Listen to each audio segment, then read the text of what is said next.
am Julie Spain from Secrets to Emotional Health. In the next few minutes, I want to share with you the top tips that will immediately change your life and your business forever.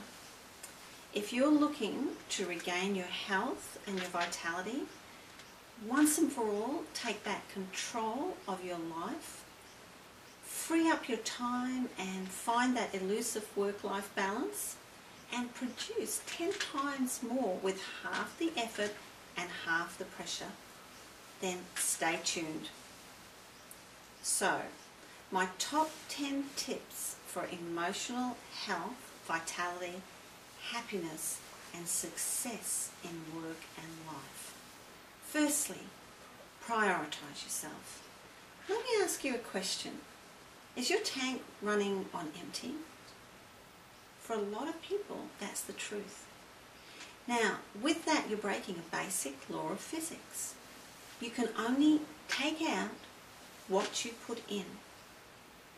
You prioritize everything else above yourself. You have to get this business job done. You have to get this report done. You have to take care of such and such. It's a very common thing. And by the end of that 24 hours, you find there's nothing left for yourself. I'm going to encourage you to look at your priorities and think about the practicalities of putting yourself first. This was something that I myself had to go through.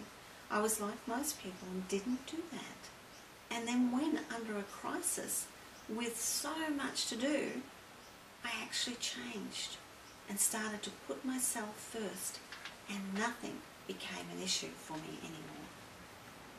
Secondly, following on from that nicely, is to take care of yourself. Now, a basic equation for health is exercise plus good nutrition plus an adequate amount of sleep.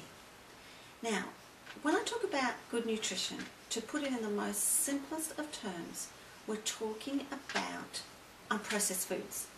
Foods that come from the ground and not from a packet. If you can remember that with your choices, you will be doing well. Your body loves that stuff. Put as much as you possibly can into your daily nutrition. Secondly, with exercise, the main thing is some sort of movement. People who live longer actually move continuously all day. Go for a walk, go for a swim. If you like tennis or something like that. But get your heart rate up to about 60 to 80%. And that will stand you in good stead. Now, with your adequate sleep, most people like and need 7 to 8 hours sleep. If you're not getting that, your performance will go down. I can guarantee you that.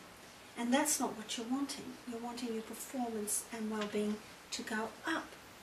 Also, it's been found that people who don't sleep long enough have a lot of trouble with their weight. So there's an extra incentive. Thirdly, challenge your beliefs. Your beliefs are what dictate your behavior. For example, if you feel and say to yourself, whatever I do never works out, there's a pretty good chance it's going to influence your behavior with you maybe not trying so hard. Why try when it never works out? So let me suggest a little exercise. Grab a piece of paper and on one side, the left-hand side, just let your mind flow and write down some of the basic beliefs that you have about yourself.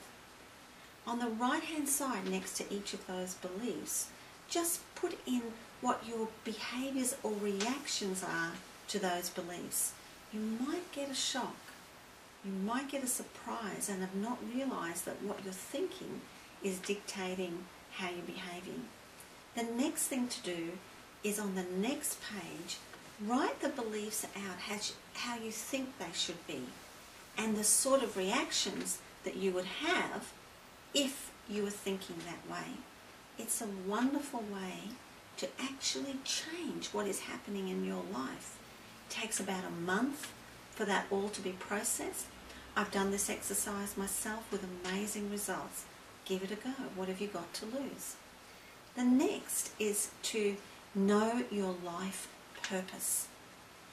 A lot of research has been conclusive in that people who have a reason for getting up in the morning live longer and are more vital. So your purpose in life is about knowing why you're here. It motivates you. And usually that purpose is higher than yourself. It's not just about what can I get for me, but what can I do for others. And that takes us nicely into our fifth top tip for achieving a life of health, vitality and success. And that is surround yourself with support networks. Be in a community where you can give and receive love. Now that can be your family, it can be your friends, it could be some group that you belong to, or it could be work even. Try to practice that in each community that you belong to. This will increase your vitality and your life. Now finally, I want to challenge you to make one small change per week.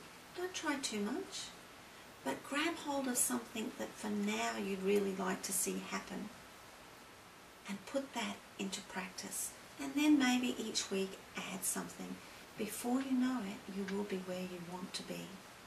Now if you want to find out more about my online mentoring program, and we go into a lot of detail in all of these areas, then go to www.secretstoemotionalhealth.com.